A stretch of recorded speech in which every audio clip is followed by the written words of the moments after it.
오늘 말씀은 21장 13절 함께 읽어보겠습니다. 시작. 그들에게 이르시되 기록된 바 내 집은 기도하는 집이라 일컬음을 받으리라 하였거늘 너희는 강도의 소굴을 만드는도다 하시니라. 아멘. 말씀에서 보시면 이제 뒷부분에 그리고 예수님께서는 십자가를 지시기 위해 예루살렘에 입성하시게 되는데요. 예수님은 예루살렘에 입성하셔서 무화과 나무를 저주하신 것과 두 아들 비율과 불의한 농부 비유의 말씀을 하시면서 이스라엘의 완악함에 대해서 말씀하고 계십니다.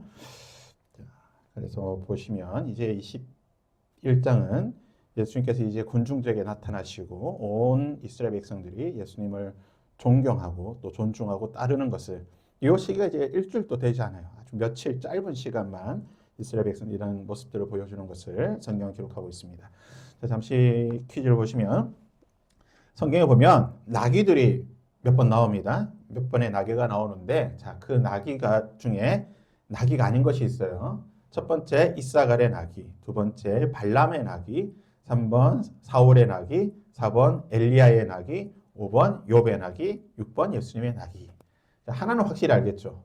예수님의 나귀. 이건 우리 방금 읽었으니까. 자, 5개 중에 나귀가 없는 사람이 있습니다. 나머지 4사람은 나귀와 관련된 에피소드나 무슨 말씀이 있는데 한 사람은 없어요. 한 사람은 누구일까요? 3번 사울의 나귀. 사울 어떤 사울일까? 구약에 나오는 사울일까? 바울일까? 네, 구약의 사울인데요. 자, 정답은 4번입니다. 엘리야. 엘리야는 사울의 나귀와 관련된 게 없어요. 자, 이사갈은요. 창세기 49장에 보면 야곱의 아들이죠. 이사갈이. 야곱이 이사갈을 축복할 때 야곱이 그 자식들을 축복할 때 주로 이제 동물이나 식물에 비유해서 많이 축복했는데 이사갈은 이 나귀에 빗대어서 나귀의 어떤 특성에 빗대어서 이사갈을 축복하게 됩니다. 자, 두 번째 보면 이제 발람의 나귀가 있죠. 발람은 선지자였는데 이 발람이 이 발락에게 하나님의 말씀을 증거하러 가려고 하니까 나귀가 이제 그 말을 했던 성경에서 유일무이하게 아주 인류 역사 가운데 이런 일이 없었죠. 짐승이 말을 하는 이 발람의 나귀가 주인에게 너 똑바로 살으라고 왜 그렇게 하냐고 막 책망했던 그 나귀가 바로 발람의 나귀, 선지자 발람의 나귀고, 세 번째 사울. 이게 뭐냐? 사울이 아버지의 양을 치고 있을 때에 이 나귀를 잃어버려요. 아버지의 나귀를 잃어버려가지고 이 나귀를 찾을 때 어떻게 가냐면 선지자에게 물으러 갑니다. 선지자님, 제가 나귀를 잃어버렸는데 나귀를 어디 가면 찾을 수 있을까요? 물어보러 갔어요. 그때 이제 사울이 아버지의 나귀를 잃어버렸다는 사실을 또 이렇게 성경 기록하고 있고, 욥의 나귀는 욥기에 수많은 재산들을 언급할 때 나귀가 몇 마리 있었다. 소가 몇 마리고 양이 몇 마리고 나귀가 몇 마리 있었다 말함을 통해서 그 당시에 이 나귀라고 하는 것이 재산의 수단이 되었다는 거죠. 이게 나귀가 얼마나 많은가에 따라서 부자가 될 수도 있고 가난한 사람이 될 수도 있다는. 예수님께서는 우리가 성경에 보듯이 예루살렘 성에 입성하실 때 나귀를 타고 가셨다. 그래서 1번 문제는 바로 이겁니다. 예수님은 나귀를 타시고 예루살렘에 입성하신 것을 스가랴 선지자가 미리 예언을 했어요. 스가랴 선지자가 미리 예언했는데 스가랴는 어떤 예수님의 성품을 보고 예언했습니까? 바로 이제 5절의 말씀인데요. 시온 딸에게 이르기를 내 왕이 내게 임하나니 그는 겸손하여서 나귀 곧 멍에 매는 짐승의 새끼를 타도다 하는도다. 이건 스가랴 9장 9절의 말씀이에요. 스가랴 9장 9절에 보면 시온에 따라 크게 기뻐할지어다 예루살렘에 따라 즐거이 부를지어다 보라 내 왕이 내게 임하시나니 그는 공의로우시고 구원을 베푸시며 어떠하시더라고요? 겸손하셔서. 그래서 예수님의 많은 성품들 가운데 특별히 어떤 성품 때문에 예수님께서 나귀를 타셨다? 겸손하시기 때문에. 예수님, 그래서 우리 찬양도 있잖아요. 예수님을 겸손의 왕이다. Humble King. 예수님은 겸손하시다. 어떻게 보면 예수님이 성육신 하신 것, 즉 예수님이 인간의 몸을 입고 오신 것 자체가 겸손이에요. 왜요? 예수님은 하늘 보좌, 하나님 보좌 우편에 하늘 보좌에 앉아 계신 하나님이셨는데 그 하늘 보좌를 버리시고 인간이 되셨잖아요. 그 자체가 이미 겸손이에요. 예수님이 이 땅에 인간의 몸을 입고 오셨다는 것 자체가 겸손입니다. 예수님은 어떻게 보면 예수님 자체가 겸손이에요. 예수님 그 자체가 겸손하신 분이십니다. 그래서 겸손이란 무엇인가? 바로 낮아짐이죠. 낮아지는 거고 온유합니다. 모세를 향하여서 이 땅에서 가장 온유한 사람이었다. 겸손한 사람이었다. 겸손이라는 거는 굉장히 온유하다는 게 뭐예요? 마음이 부드럽고 사람이 순하고 착한. 그래서 이런 겸손한 사람이 순하고 착하다고 해서 막 사람들 어떻게 해요? 막 사람들은 부려먹죠. 겸손한 사람들 이용해 먹으려고 해요. 왜냐? 사람이 너무 순하니까, 온순하고 마음이 부드럽고 하니까 막 부려먹으려 하는데, 여러분 겸손하다고 해서 사람을 또 만만하게 봐서는 안 됩니다. 겸손하지만 이 성품이 겸손한 거지, 그 사람은 능력이 있는 사람일 수도 있어요. 예수님처럼. 예수님은 하나님이신데 겸손하셨잖아요. 네, 겸손은 또 한 가지 겸손의 특징은 뭐냐? 자기 자신을 정확하게 바라보는 거예요. 내가 누구인지 알게 되면 겸손할 수밖에 없습니다. 우리가 하나님 앞에서 겸손해질 수 있는 단 한 가지의 방법이 있다고 한다면 내가 누구인지 알면 돼요. 내가 어떤 사람인지, 내가 죄인이라고 하는, 내가 하나님 앞에 정말 구원받아야 될 죄인, 하루라도 하나님이 은혜 없이는 살 수 없다라고 하는 죄인인 것을 알게 되면 하나님 앞에 겸손해질 수밖에 없습니다. 그래서 우리가 겸손해질 수 있는 가장 좋은 방법은 내 자신을 아는 거예요. 내가 어떤 존재인지 아는 게 가장 중요합니다. 그러면 이제 성경에 보면 이 당나귀 아니죠. 당나귀랑 나귀는 조금 다르니까. 나귀가 어떤 나귀인지, 이스라엘의 나귀가 바로 이렇게 생겼습니다. 이게 나귀예요. 당나귀랑 비슷해요. 당나귀하고 비슷비슷한데 이제 이스라엘 그 중동 지역에 있는 나귀입니다. 나귀. 말처럼 이렇게 좀 말이 좀 작은 거죠. 우리 꼬맹이가 이렇게 서 있지만. 그래서 이 나귀는 주로 사람이 타고 다니기도 하지만 짐을 싣고 다니는 수단이에요. 그래서 여기 보면은 이렇게 짐을 많이 싣고 다닙니다. 짐을 이렇게 싣고 다니는데 나귀가 아주 튼실하게 잘 다니고 있죠. 근데 이제 사람이 타기도 해요. 근데 사람이 타면 이 나귀가 작다 보니까 어떨까? 볼품이 별로 없어요. 실제로 사람이 탄 모습이야. 할아버지가 나귀 타고 가는 모습이야. 정말 이게 볼품이 없잖아. 예수님께서 이렇게 타고 가셨다는 거예요. 볼품 없이. 그나마 이제 꼬마가 타면은 조금 귀여운 맛이나 있는데, 다 큰 성인이 예수님이 키가 얼마인지 모르겠지만 예수님께서 이렇게 나귀를 타고 갔다고 생각해봐. 별로 볼품이 없잖아요.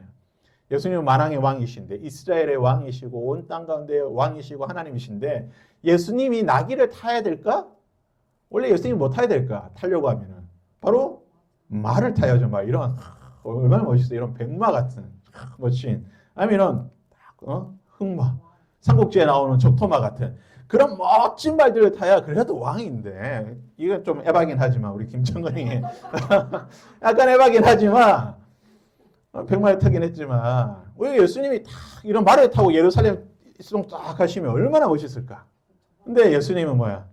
나귀를 타고 입성하셨다는 게 겸손하신 분이시기 때문에 백마를 탈 수 있고 12영 더대는 정말 엄청난 사람의 군대를 이끌고 예루살렘에 가실 수 있는 분이시지만 예수님은 겸손하시기 때문에, 그것 때문에 예수님께서 이 땅에 오신 분이 아니시기 때문에 겸손하셔서 예수님은 나귀, 곧 짐승의 새끼, 나귀 새끼를 타고 예루살렘 성에 들어가셨어요.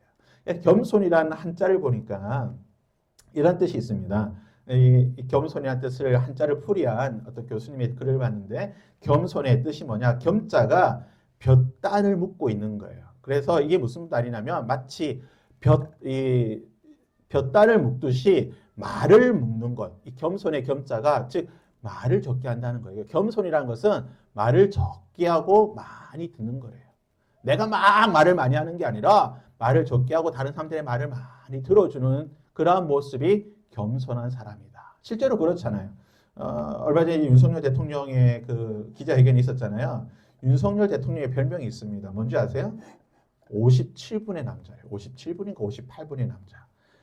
그 비서관들하고 회의를 하면 1시간 회의를 하면 본인이 58분 동안 이야기한대요. 비서관의 이야기를 2분밖에 안 들어. 반대가 돼야 돼요. 지도자는 겸손한 사람은 반대가 돼야죠. 많은 사람들의 말을 듣고 어떻게 할지를 자신의 생각들을 조정할 수 있어야 되는데 본인이 58분 동안 막 이야기하고 비서관들은 이제 2분 동안 겨우 막 그 시간 그냥 이야기한다. 기자회견 때도 보면 이재명 대표하고 이 영수회담할 때도 그랬다잖아요. 이재명 대표 무슨 말만 하려고 하면 오히려 막 대통령이 더 말을 많이 했대요. 그래서 겸손의 사람이 어떤 사람이냐? 말을 적게 하고 많이 들어주는 사람이 겸손한 사람이다. 손자는 무슨 손자냐? 이게 이제 자식들이 해야 될 모습이에요. 자식들이 이게 무언가를 잡고 있잖아요. 이렇게 사람이 무언가를 잡고 있는 모습인데 자손들이 해야 될 일, 그러니까 자녀들이 부모에게 해야 되는 행동을 손자라고 합니다. 겸손의 손자. 그래서 겸손이란 뭐냐? 말을 적게 들으면서 부모에게 하듯이 자식이 부모에게 하듯이 공손한 태도를 가지는 것. 말을 적게 하고 공손한 태도를 가지는 게 한자어로 보면 겸손이라는 뜻입니다. 우리 예수님이 그렇잖아요. 예수님께서 맞으실 때 그 로마 군인들에게 핍박당하시고 채찍질 당하실 때 말씀하지 않고 말씀을 하지 않으시고 이사야에 나오는 말씀처럼 말씀하지 않으시고 끝까지 참으시면서 끝까지 사랑하는 모든 자들을 자신을 때리는 십자가를 못 박는 군인들까지 예수님은 사랑하시는 모습을 보여주었던 게 바로 겸손하신 분이시다. 이게 예수님의 가장 귀한 성품입니다. 우리도 예수님처럼 좀 본받아야 돼요. 말을 적게 하고 우리 윗사람들에게 겸손하게 공손한 모든 사람들에게 그런 겸손한 모습을 볼 수 있기를 바랍니다. 2번 예수님이 예루살렘에 입성하실 때에 무리들이 어떻게 행동하고 무엇이라고 외쳤습니까? 자, 8절과 9절에 보면요.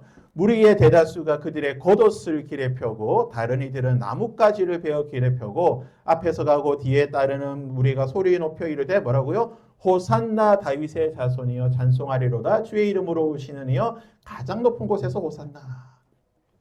그래서 어떤 행동을 했습니까? 첫 번째는 겉옷을 길에 폈다는 거예요. 이 겉옷을 길에 폈다는 것은 왕이나 존귀한 사람이 올 때 보일 수 있는 최상의 극진한 예우의 표시입니다. 자신의 옷을 펴서 길을 만들어, 그러니까 소위 말해 레드 카펫을 만들어 주는 거예요. 길을 만들어 주는 거고, 그리고 나뭇가지를 잘라서 길에 폈잖아요. 나뭇가지를 잘라서 폈다는 것은 이제 뒤에 나오긴 또 설명하긴 하겠지만 이것은 이제 그 초막절에 이스라엘 백성들이 하는 행동이 있어요.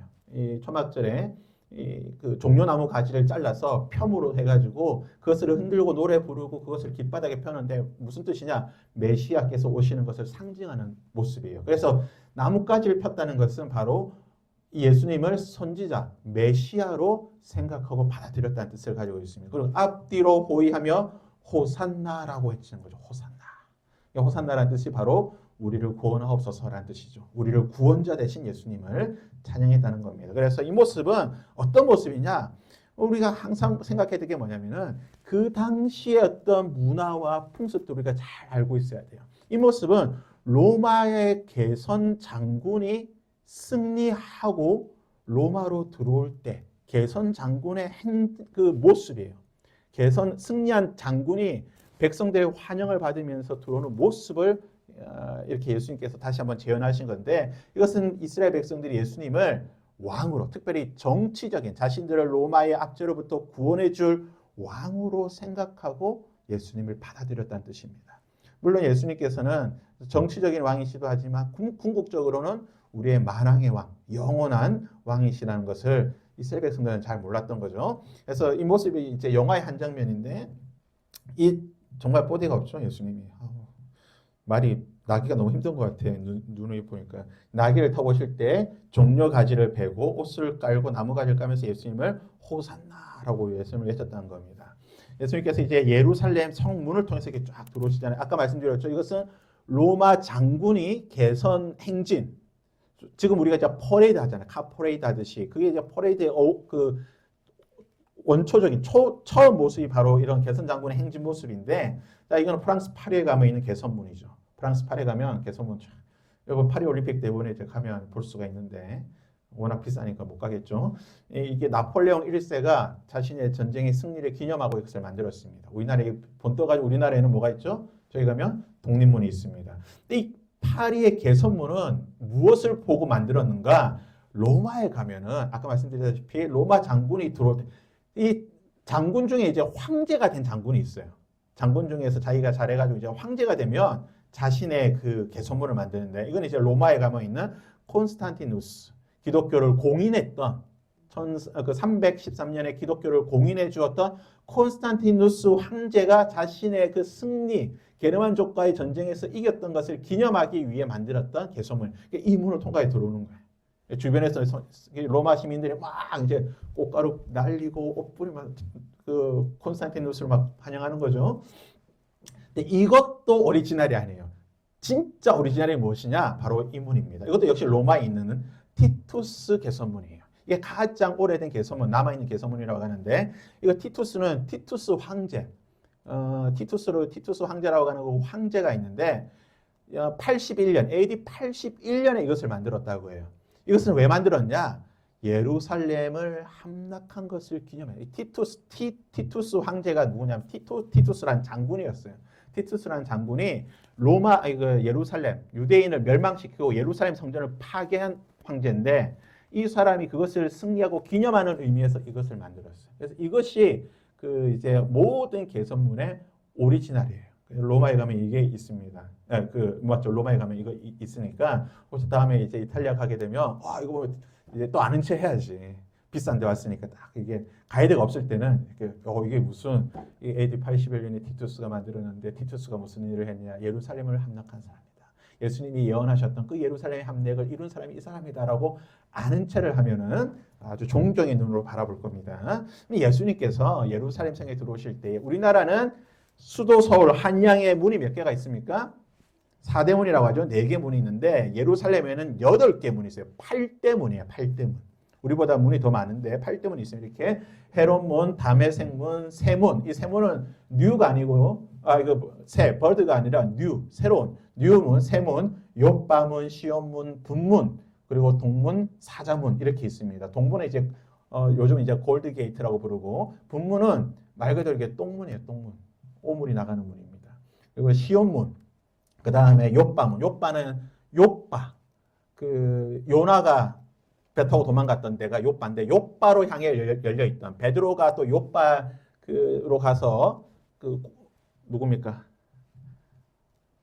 고넬료를 만났죠. 고넬료를 만났던 그때 나가는 문이에요. 다메섹 문은 저쪽 다메섹 쪽으로 통해 있는 문이라서 바울이 이 문을 타고 이렇게 왔다 갔다 아마 했을 거라고 생각이 되는 문입니다.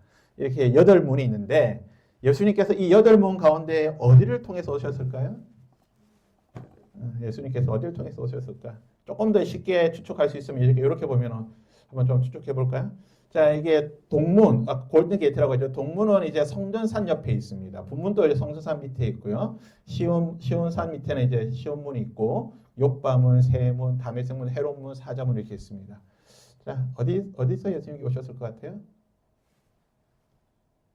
8개 중에 찍기가 너무 힘들죠. 8분의 1이니까. 4분의 1이면 좀 잘 찍을 텐데. 예수님은 바로 동문을 통해서 왔어요. 골든 게이트를 통해서. 동문을. 왜 동문을 통해서 오셨냐? 이것도 아주 의미가 있는 게 에스겔이 어떻게 예언했냐면 이스라엘의 왕, 유대인의 왕, 메시아가 어디로 오느냐? 바로 이쪽으로 통해서 온다고 예언을 했어요. 이쪽을 통해서 온다고 예언을 했기 때문에 그 예언을 이루시기 위해서도 오셨긴 했지만 이 문이 어디로 통해서 길이 돼 있냐? 이렇게 보면 더 쉽게 설명하죠. 예수님께서 이제 베다니에서부터 출발하게 됩니다. 성전 입성하실 때 베다니 나사로 집에서 계시다가 그곳에서부터 해서 벳바게를 통해서 겟세마네로 갔다. 겟세마네에서 가장 가까운 문이 어디냐? 바로 동문이에요. 그래서 아마 이 문으로 오셨을 것이라고 대부분의 성경학자들이 추측하고 있습니다. 그러니까 말씀드렸다시피 이 동문은 에스겔 선지에 따르면은 이곳을 통해서 종말의 때, 지금도 마찬가지, 지금은 이제 유대인들이 어떻게 믿고 있느냐, 종말의 때에, 마지막 때에 메시아가, 그들의 메시아가 오실 것인데, 그 메시아가 어디를 통해서 오시냐, 이 동문을 통해서 온다고, 이 동문을 통해서 메시아가 들어오실 것이다, 라고 예언을 생각하고 있습니다. 그래서 예전에는 이 동문이 열려 있었어요. 여기 보면, 문이 있죠, 요 문? 볼까요? 요쪽에 문 보이죠? 맨 위에. 문이 열려 있었어요. 열려 있는데, 이 문을 막았어요. 지금 벽돌로 쳐서 딱 문을 막아놨어. 그래서 메시아가 올 때 이 문이 열린다고 믿어요. 유대인들은. 메시아가 오게 되면 이 문이 쫙 마치 영화 보면 이렇게 열려라 참기 하듯이 이 문이 쫙 열리고 메시아가 이 문을 통해서 들어올 거다. 유대인들 그래 믿고 있어요. 에스겔의 예언이 그래 돼 있기 때문에. 근데 재밌는 사실은 뭐냐? 밑에 보면 뭐가 있어요? 여기 무덤이에요. 무덤. 무덤입니다. 왜 무덤이 있을까요? 여기가 우리로 치면 명당이야. 유대인들의 명당. 왜냐? 메시아가 오게 되면 이 죽어있는 영혼들이 다 부활하는데 누구부터 부활할까? 바로 가까운 데 있는. 그래서 요 자리가 명당이야. 유대인들이 믿음 좋은 유대인들, 돈 많은 유대인들이 다 요 밑에 땅을 사가지고 이 밑에 무덤이 있습니다. 그래서 지금도 예루살렘에 가게 되면 이 문이 닫혀 있고요. 아까 보았듯이 지금은 이 예루살렘 성벽이 이렇게 있죠. 성문이 딱 있는데 다 무너지고 어디만 남아 있냐면 요 분문 쪽에 있는 지금 저거 있죠. 웨스턴 월이라고 적혀 있죠. 요 사진에 보면 웨스턴 월이라고 지금 그 서쪽 벽, 지금의 이제 통곡의 벽이라고 불리는 곳이 바로 여기예요. 분문 바로 옆에. 그러니까 이 분문은 뭐냐면 예루살렘 사람이 사니까 거기에 옷 폐수들, 똥, 오줌 그런 쓰레기들을 나가는 통로예요. 그러니까 그 더러운 통로, 유일하게 그 더러운 통로의 문이었는데 지금 그쪽 성벽만 남아있는 거예요. 너무 아이러니하죠. 남아있으려면 동문이 남아있든지 아니면 저쪽 뭐 십자가 어디가 좀 남아있어야 되는데 다 무너지고 지금 이쪽 문만 살짝 요 분문에 있던 그 벽만 남아서 그곳에 모여서 유대인들이 다 이렇게 막 기도하고 있는 거예요. 지금 가장 유대인들의 중요한 성지거든요. 바로 저기라는 거죠. 그래서 호산나의 뜻이 무엇인가? 호산나 구하옵나니 이제 구원하옵소서. 우리를 구원해 주옵소서라는 뜻입니다. 히브리어로는 호시아나라는 뜻인데 이것이 이제 아람 유대인들은 실제로 그 당시에 유대인들은 히브리어를 안 썼고 뭘 썼다고요? 아람어를 썼어요. 그러니까 아람어를 썼기 때문에 그냥 아람어 그대로 발음한 거예요. 호산나. 아람어 그대로 발음한 게 이제 히브리어로 그 헬라어로 번역이 돼서 그대로 쓰고 있는 건데 이 호산나라는 뜻, 이 단어의 어원은 여호수아 그리고 예수님의 원래 이름은 예슈아. 그러니까 요수아를 줄이면 예슈아예요.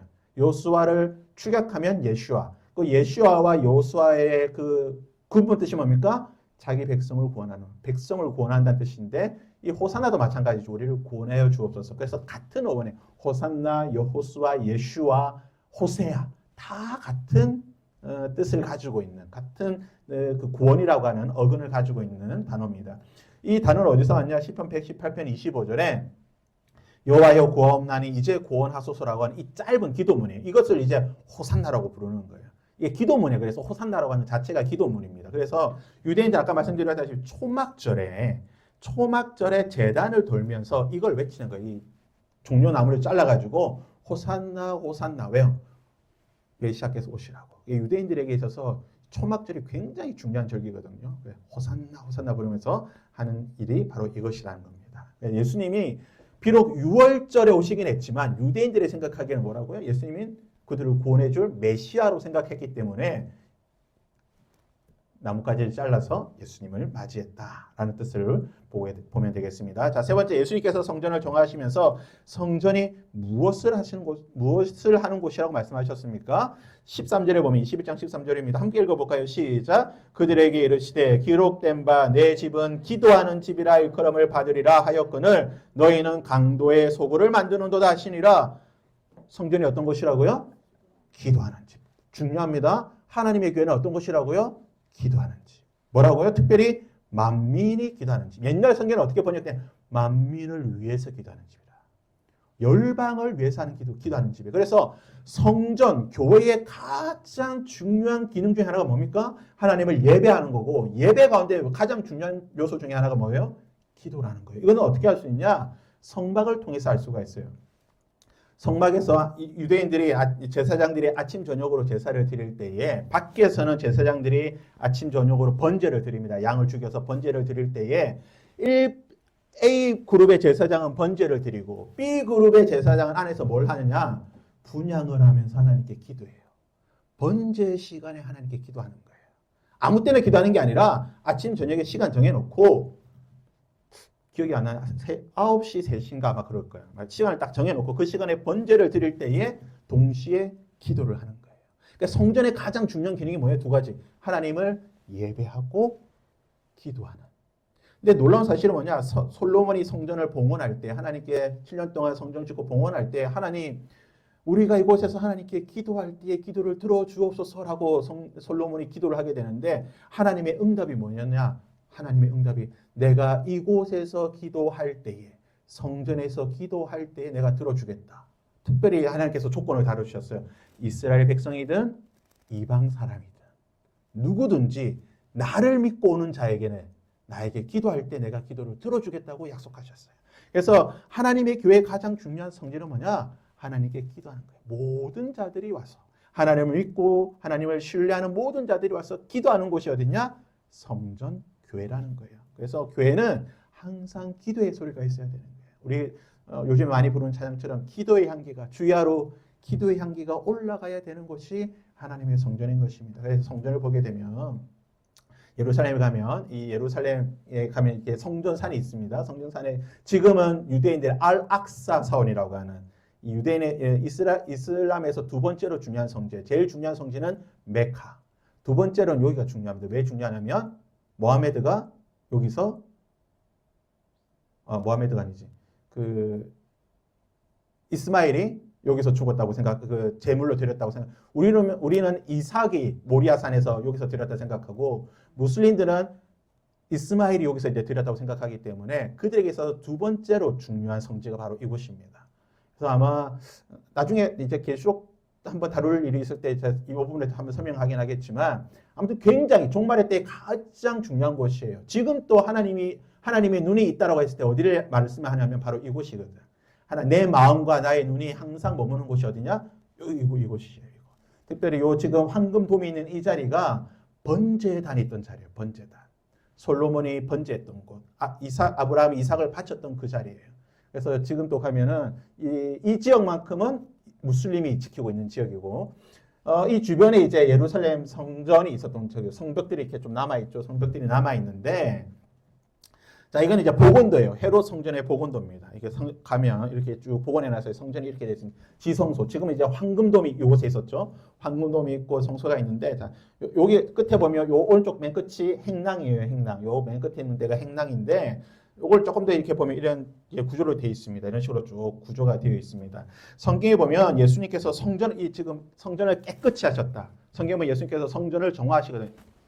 예루살렘에 올라오실 때마다 성전을 막 뒤집어 놔요. 막 성전 정화를 하시는데 예수님께서 성전 정화를 어디서 하셨을까요? 보면은 장소가 몇 군데 있습니다.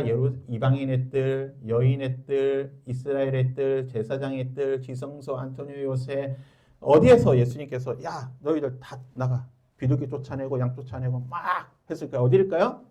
예수님께서 어디서 하셨을까? 이 장소들 가운데에 예수님께서 과연 어디서 이 본문에 지금 기록되어 있는 12절에서 17절까지 나온 이 성전 정화 사건을 이방인의 뜰, 여인의 뜰, 제사장의 뜰, 이스라엘 뜰, 안토니오 요새 어디서 했었을까요? 예수님은 이방인의 뜰이에요. 왜냐?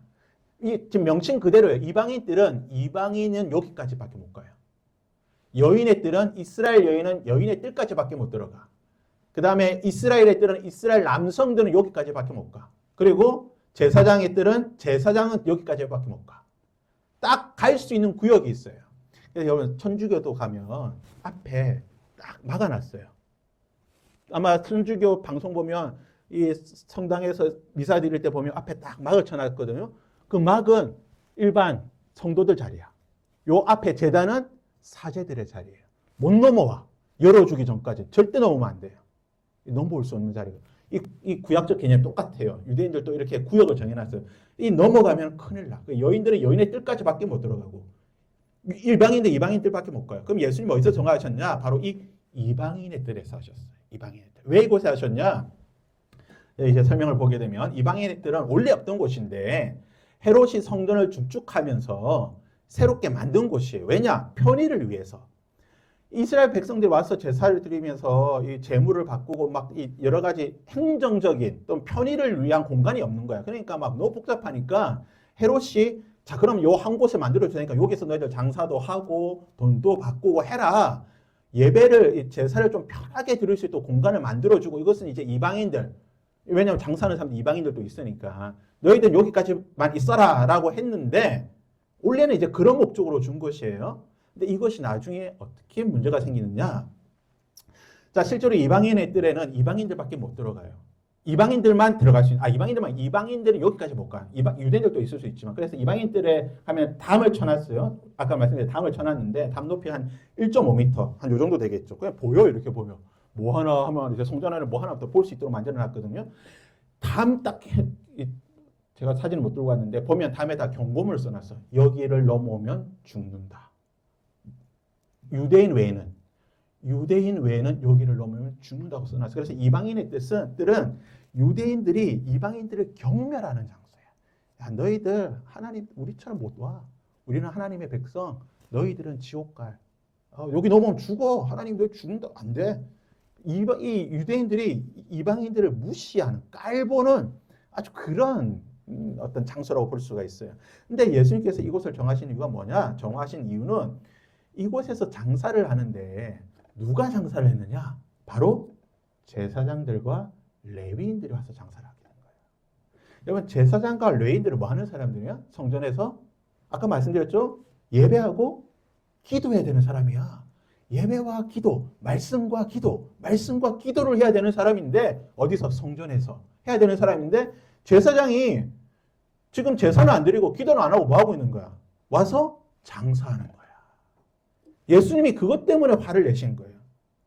아니 지금 성전에서 너희들 뭐 하는 거야? 너희 제사장, 너희 레위인들 뭐 하고 있는 거야? 성전에서 하나님을 예배하고 온 열방을 위해서 기도해야 되는데 지금 와서 너희들 장사하고 있는 거야? 뭐 하는 거야? 예수님께서 그래서 성전을 정하셔. 뒤덮어 본 거예요. 예수님께서 그냥 이거 그래서 장사 안 돼! 이게 아니에요. 장사 안 돼가 아니라 본질을 정확하게 해야 될 일을 안 하고 엉뚱한 일을 해버리니까 예수님께서 책망하시고 분노하신 거예요. 오늘날도 마찬가지예요. 교회가 카페를 해도 될까 안 될까? 해도 됩니다. 상관없어요. 해도 돼요. 해도 되는데 우리가 뭘 기억해야 돼요? 바로 이거예요. 카페라고 하는 거는 그냥 성도들이나 일반인들이 교회를 와서 교회 안에서 머물 수 있는 공간이 돼야 되는 거예요. 이것이 우리의 예배를 방해한다든지 하나님을 기도하고 교회의 본래적인 기능을 방해한다고 한다면 해서는 안 되겠죠. 이거는 지금도 마찬가지예요. 교회 내 여러 공간을 만드는 것도 마찬가지예요. 교회 안에 예를 들어서 카페뿐만 아니라 아이들이 머물 수 있는 그런 공간을 만들 수 있어요. 얼마든지 만들어야죠. 저는 나중에 혹시 교회를 이렇게 만약에 이렇게 세울 그런 기회가 된다고 하면 저는 교회 안에 카페도 두고 아이들을 위한 그런 뭐죠 이렇게 방방시설이나 뭐 그런 것도 하우스포트 다 둘 수가 있어요. 얼마든지 좋아요. 하지만 그것이 뭐예요? 하나님을 예배하는 데 있어서 방해가 되고 예배를 드리는 게 아니라 그것에 팔려가지고 막 예배는 딴 데고 기도하는 건 뒤고 이거에만 집중하면은 없애야 돼요. 무슨 말인지 알겠죠? 교회의 가장 중요한 거는 예배와 기도예요. 이 두 가지를 위해서 교회가 존재하는 거고 이 두 가지를 잘 하기 위해서 카페가 있는 거고 성도들이 올 수 있도록 그런 것들을 여러 가지들을 해야 되는 거예요. 주객이 전도되어서는 안 되는 거예요. 예수님은 주객이 전도되고 제사장들이 지금 딴 일을 하니까 뭐 하는 거야 너희들? 안 된다고 뒤엎으셨던 거예요. 그래서 우리가 이것을 항상 잘 기억해야 돼요. 교회의 가장 중요한 기능은 하나님을 예배하고 기도하는 거예요. 이 두 가지를 위해서 교회가 존재하는 거고 이것들 위해서 교회의 여러 기관들, 여러 사람들이 존재하는 겁니다. 그래서 목사가 기도와 말씀을 잘해야죠. 기도와 말씀 안 하고 목사님들 중에 보면 딴 거 하는 사람들 많아요. 뭐 맨날 세미나만 다니고 세미나 가는 게 나쁜 건 아니지만 맨날 세미나만 하고 오는 거야. 세미나 맨날 가서 1년에 몇 번씩 세미나 가서 세미나만 보고 아무것도 안 해. 세미나 가는 거 이유가 뭐예요? 교회를 잘 섬기기 위해서 가는 건데. 그러니까 교회를 잘 섬기는 일이라고 한다면 문제가 없어요. 근데 교회는 섬기지 않고 딴 것만 하니까 문제가 되는 거죠. 자, 4번. 좀 빨리 가겠습니다. 예수님께서 저주하신 나무가 무슨 나무예요? 바로 무화과 나무입니다. 왜 저주하시는가? 19절에서 21절 길가에 한 무화과를 보시고 그리로 가사 잎사귀밖에 없는 것을 보시고 이르시되 영원토록 내가 나무를 맺지 못하리라 하시니 그 무화과 나무가 마른지라. 그리고 무화과를 저주하신 이유가 뭐냐? 너희가 기도할 때에 무엇이든지 믿고 구하는 것을 다 받으리라 하시니라. 기도를 보여주시기 위해서 기도의 능력을 말씀해 주시기 위해서 하셨는데 이 참 재밌는 게 뭐냐면 자 무화과 나무입니다. 무화과 나무. 무화과 나무는 이스라엘 땅 가운데 과일이 열리는 과실수 3개 중에 하나입니다. 포도나무, 올리브나무, 감람나무죠. 포도나무, 감람나무, 무화과나무 3개인데 재밌는 것은 무화과가 1년에 수확을 2번 해요. 4월과 8월에 수확을 하게 됩니다. 4월에 처음 수확하는 열매를 파계라고 해요. 파계. 이것은 처음 열리는 거기 때문에 열매가 작고 맛도 없어. 달지도 않고 그래서 보통은 다 따서 버립니다. 이걸 따 버려야지 소위 말해 속가치기예요. 따 버려야지 두 번째 8월에 열리는 열매가 좋은 게 맺혀요. 영양분 좋은 게 맺혀. 그래서 이 무화과 나무 주인들은 이 파계는 그냥 사람들이 먹게 둬요. 가난한 사람들이 와서 먹든지 뭐 이렇게 따서 하는 거 노터치. 근데 8월에 열리는 늦게 열리는 이 나무는 이제 테헤나라고 하는 건데 8월에 열리는 늦열매 테헤나는 먹으면 안 돼요. 이거는 그 포도원 그 무화과 나무 주인 것이기 때문에 4월 거는 먹어도 상관없지만 8월은 건들면 안 되는 거예요. 근데 무화과의 본격적인 추수철은 언제냐? 바로 이 8월이죠. 태해나예요. 그리고 4월은 파게 열리는 철이야, 파게. 근데 지금 예수님이 이 무화과 나무를 보실 때는 언제입니까? 파게가 열리는 데야, 파게. 4월이거든요. 그 시기예요. 그래서 벳파게는 파게의 집이라는 뜻이고 태해나는 베다니는 태해나의 집이라는 뜻. 그래서 이 지역들이 아마 무화과가 많았던 것 같아. 무화과가 많으니까 예수님께서 지금 쭉 가시면서 보는 거예요. 무화과 나무를 보시면서 파게가 있을 거라고 생각을 하고 갔는데 파게가 없는 거야. 이게 무슨 말씀이냐? 가난한 자들이 먹을 수 있는 이 무화과 나무, 가난한 자들을 위해서 열리는 파게가 없는 나무를 보시면서 예수님께서 멸하신 거예요. 나무로서 이 4월에 열리는 이 무화과는 가난한 자들을 위한 나무인데 가난한 자들조차 먹이지 못하는 무화과 나무는 필요 없다는 거예요. 무슨 말이냐? 성경에서 항상 무화과 나무는 유대인들을 말하는 거예요. 유대인들을 상징하는 건데 너희 유대인들아, 너희들이 가난한 자들조차도 구원하지 못하고 그들을 돌보지 못한다고 한다면 뒤에 나오죠. 하나님의 나라가 너희들에게서 빼앗기게 될 것이다. 너희들은 하나님 나라에 갈 자격이 없다. 예수님께서 이 무화과 나무를 책망하고 저주하심으로 장차 유대인들이 받을 그 엄청난 하나님의 심판에 대한 경고의 말씀을 하고 있는 거예요. 여러분 이게 얼마나 중요한 말씀인지 몰라요. 우리가 이런 가난한 자들조차 어려운 자들에게도 도와주지 못할 그러한 믿음, 그러한 우리의 신앙생활을 한다고 한다면 하나님이 우리를 마치 무화과 나무를 책망하고 말라 죽이듯이 하나님께서 우리를 그렇게 책망하신다는 거예요. 뒤에 말씀에 나오겠지만 그 접붙임 말씀에서 나오지만 하나님께서는 정말 엄청나게 무서운 분이세요. 온 감람나무도 잘라버리시는 하나님은요. 접붙임 당한 감람나무는 그냥 잘라낼 수가 있어요. 열매가 없으면. 열매 없는 나무는 하나님께서 잘라버리시는 분이시라는 것을 오늘 말씀이 우리에게 말해주고 있는 겁니다. 그래서 특별히 이제 뒤에서 보면 기도의 능력에 대해서 말씀하시죠. 너희가 기도하면은 이것보다 더한 일을 할 수 있다고 예수님께서 말씀해 주시는데, 자 이제 무화과 나무, 실제로 무화과 나무 이렇게 잎속에 무성할 때에 여기 이제 4월에는 파게, 8월에는 태해나가 열립니다. 그래서 여러분 8월에 가면은 맛있는 무화과를 먹을 수 있고 4월에 가면 별로 맛없는 무화과를 먹습니다. 그래서 이것도 잘 계산하고 가야 돼요. 성주순례 가더라도. 자 이거 무화과 나무죠. 맛있겠죠. 예, 무화과 열매고 무화과 나무 중에 가장 유명한 나무가 뭡니까? 여리고성에 가면 있는 삭개오 나무. 우리가 옛날 성경은 뭐죠? 뽕나무라고 했죠. 뽕나무. 뽕나무가 아니고 원래 원어적으로 보면 돌무화과. 돌무화과예요. 돌무화과. 그래서 요거죠. 요게 이제 돌무화과 열매예요. 별로 맛없어 보이죠? 그냥 작게 무화나무 옆에 열려가지고 맛은 없대요. 이게 맛이 단맛이 없고 좀 떨고 그렇대. 그래서 그렇게 맛있는 건 아니라고. 그렇지만 가난한 자는 이걸 먹는 거야. 가난한 자들은 이것을 따서 먹는 거예요. 그러니까 이런 열매조차 못 맺는, 아까 좋은 무화과 나무였지만 파게조차 못 맺는, 입만 무성하고 그냥 말만 번지르르 하고 열매 맺지 못하는 무화과 나무를 예수님은 말라버리겠다는 거예요.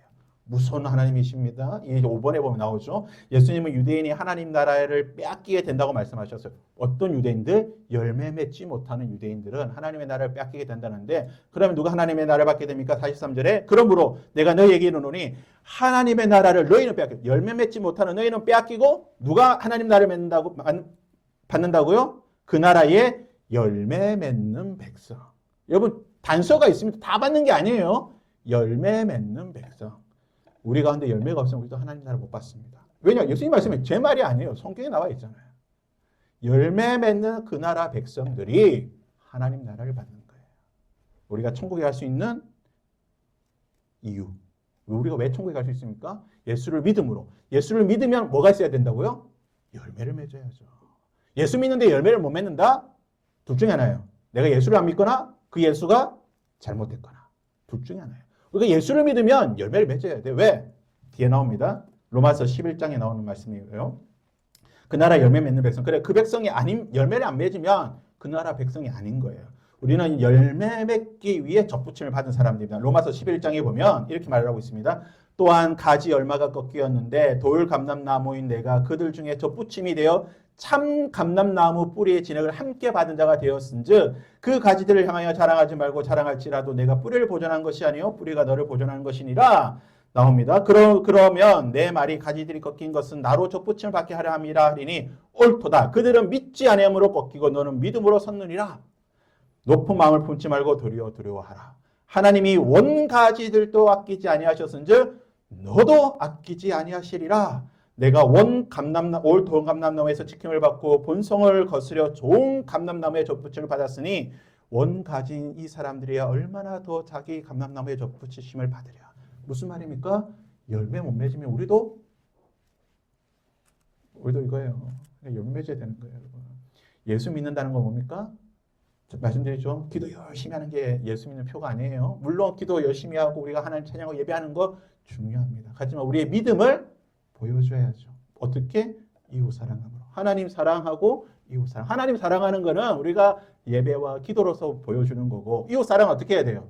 우리가 선행을 베풀고 예수 그리스도의 사랑을 보여주고 사랑하고 겸손하고 섬기고 나누고 베푸는 것을 통해서 우리의 믿음을 보여줄 때에, 열매 맺을 때에 하나님 나라가 우리의 것이라는 거예요. 네, 접붙임 사진입니다. 여기까지만 보고 마칠게요.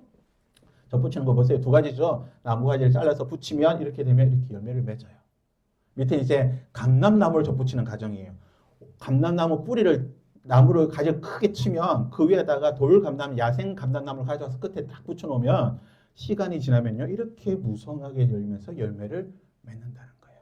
우리는 어떤 자들이에요? 우리는 원 가지가 아니고 우리는 잘라서 붙인 자들이에요. 우리는 어디서 갖고 와가지고 붙여주셔서 하나님께서 사랑하셔서 우리를 저 그 들판에 있던 우리를 딱 데려가셔가지고 원 감람나무에 뿌리를 붙여주셔서 열매 맺도록 우리에게 열매를 기다리시는 분이세요. 그래서 우리가 예수님의 이 말씀처럼 열매 맺는 자가 되어야 될 줄 믿습니다. 그래서 우리가 기도하는 거, 교회 중요한 기능이죠. 예배하고 기도하는 거 정말 중요합니다.